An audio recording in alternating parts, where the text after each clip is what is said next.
বন্ধুরা, জবজেনিক্স ইউটিউব চ্যানেলে আপনাদের প্রত্যেককে স্বাগত। ডিএ নিয়ে অত্যন্ত গুরুত্বপূর্ণ একটি আপডেট আজকে দৈনিক পোর্টালে, দৈনিক পত্রিকায় প্রকাশ করা হয়েছে। আনন্দবাজার পত্রিকার তরফ থেকে এই গুরুত্বপূর্ণ আপডেটটি উঠে এসেছে। আপনারা প্রত্যেকেই জানেন আনন্দবাজার পত্রিকায় যখন কোনো আর্টিকেল প্রকাশ করা হয় তার গুরুত্ব কতটা রয়েছে। অবশ্যই প্রতিটা সরকারি কর্মীর এটা জানা প্রয়োজন। সেই জন্য সকলে এই ভিডিওটি শেয়ার করে দেবেন আপনাদের বন্ধুদের মাঝখানে এবং ভিডিওটি লাইক করে ভিডিওটিকে ভাইরাল করবেন যাতে সকলের কাছে পৌঁছে যেতে পারে। দেখতে পাচ্ছেন কি বলা রয়েছে, আনন্দবাজার পত্রিকা থেকে প্রকাশিত ডিএ মামলায় চিঠি। রাজ্য সরকারি কর্মচারীদের ডিএ সংক্রান্ত মামলার দ্রুত নিষ্পত্তি চেয়ে ভুক্তভোগীদের সংগ্রামী যৌথ মঞ্চ সুপ্রিম কোর্টে চিঠি লিখেছে। বকেয়া ডিএ মিটিয়ে দিতে হবে বলে নির্দেশ দিয়েছিল হাইকোর্টের ডিভিশন বেঞ্চ, তাকে চ্যালেঞ্জ করে রাজ্য সুপ্রিম কোর্টে যায়। মঞ্চের অন্যতম আহ্বায়ক ভাস্কর ঘোষ বলেন, সুপ্রিম কোর্টের মামলা শুনানি না হওয়ার হাজারো সরকার কর্মী বিপাকে পড়েছেন।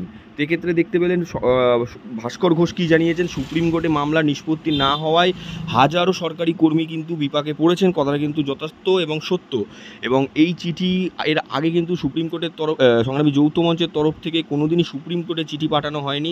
তারা বহুবার রাজ্যপাল, রাষ্ট্রপতিকে এবং অর্থমন্ত্রীকে চিঠি পাঠিয়েছেন, কিন্তু ফাইনালি সুপ্রিম কোর্টকে চিঠি পাঠানো হলো। এবার দেখার সামনে যে ডিএ মামলা সুপ্রিম কোর্টে উঠতে চলেছে, সেক্ষেত্রে সুপ্রিম কোর্টের কী রায় আসে বা সুপ্রিম কোর্ট কোন পথে হাঁটে।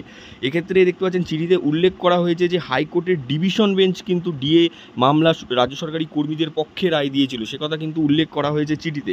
তো এই চিঠির গুরুত্ব খুবই থাকবে সেটা আমরা আশা করছি। আজকের আনন্দবাজার পত্রিকায় এই আর্টিকেলটা প্রকাশ করা হয়েছে। আপনারা চাইলে আপনার এটা একটি স্ক্রিনশট নিয়ে আপনারা এটা পড়ে নিতে পারেন। খুবই গুরুত্বপূর্ণ আপডেট ছিল, আপনাদের সাথে শেয়ার করলাম। অবশ্যই লাইক করে বন্ধুদের মাঝখানে শেয়ার করে দেবেন।